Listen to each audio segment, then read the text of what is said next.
A question I often get is, how long should I try to focus?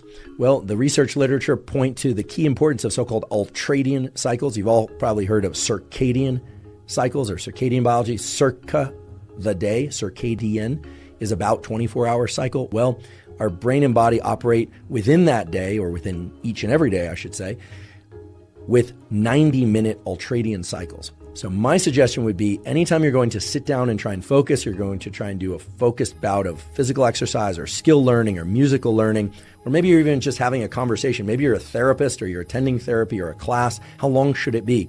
And the ideal duration is about 90 minutes. Not exactly 90 minutes, but we can reliably say 90 minutes or less. Okay, it doesn't have to be the full 90 minutes, but trying to push yourself to be able to drop into 2 hours of focus or 3 hours of focus while possible is not really in line with what we know about the underlying biology. Everything from our sleep states, or the different stages of sleep, and our waking states is divided into these 90-minute cycles, or so-called ultradian cycles. So what I like to do is set a timer for 90 minutes.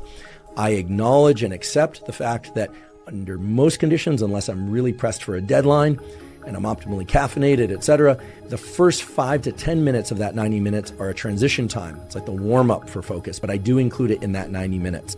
And then I really try and drop into doing focused mental work or learning of some sort. Again, this could be physical as well, motor skill learning, or I think we're running or lifting weights, etc., and really try and drop into that across the full 90 minutes, again, accepting the fact, okay? It's not just an idea, the fact that occasionally our focus will flicker. It will jump out of focus, and then a big part of being able to focus is to go back to focusing. The way I'd like you to conceptualize this, perhaps, is that arrowhead suddenly getting very, very broad, that you're focusing on many things, or that arrow shifts to a different location in the room. The key is to be able to shift it back and to narrow it once again, and that's an active process, so much so that it requires a lot of metabolic energy. Your brain is the chief consumer of metabolic energy. The calories that you consume is so-called basal metabolic rate. Most of that isn't related to movement or heartbeat or breathing. It's related to brain function. Your brain is a glutton with respect to caloric need.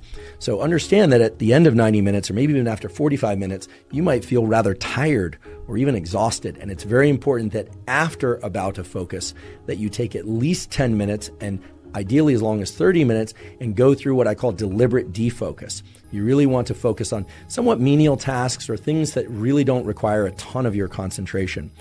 This is starting to become a little bit of a movement out there in the kind of pop psychology and optimization world, this idea of not looking at your phone as you walk down the hall to the bathroom, certainly not looking at your phone in the bathroom. And I should mention, by the way, this is a particular annoyance of mine. Have you noticed that wait times for restrooms in public places has increased substantially in the last 10 years?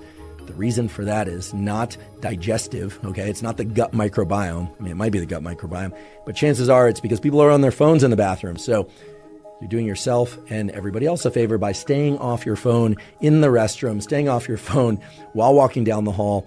Try and give yourself some time to deliberately decompress, to let your mental states idle, to not be focused on any one thing. That period of idling is essential for your ability to focus, much in the same way that rest between sets of resistance training or rest between exercise is vital to being able to focus and perform during the actual sets or during the actual bouts of running or cycling or whatever your particular form of exercise might be.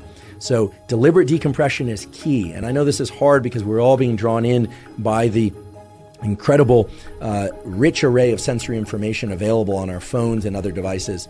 But I can't emphasize this enough. Our ability to focus is not just related to what happens during the entry and movement through those focus bouts, but after those focus bouts, we really need to deliberately decompress. And of course, the ultimate decompress, the time in which we are not directing our thinking and our action, is during sleep. And so it's no wonder, or I should say it holds together logically, that that deep, long-lasting duration of not controlling where our mind is at is in fact the ultimate form of restoration, even if we have very intense dreams. So take that period after each 90-minute or less focus bout, right? Remember, those focus bouts don't have to be full 90 minutes. Let's say you do 45 minutes of work. You're just done with it. Set it down and go do something for maybe 5, 10, maybe even 30 minutes that is functional for your day, right? Just not just walking around in circles or staring up at the sky, although if you can do that, do that. But most of us have other things to do, but do things that are rather automatic or reflexive for you.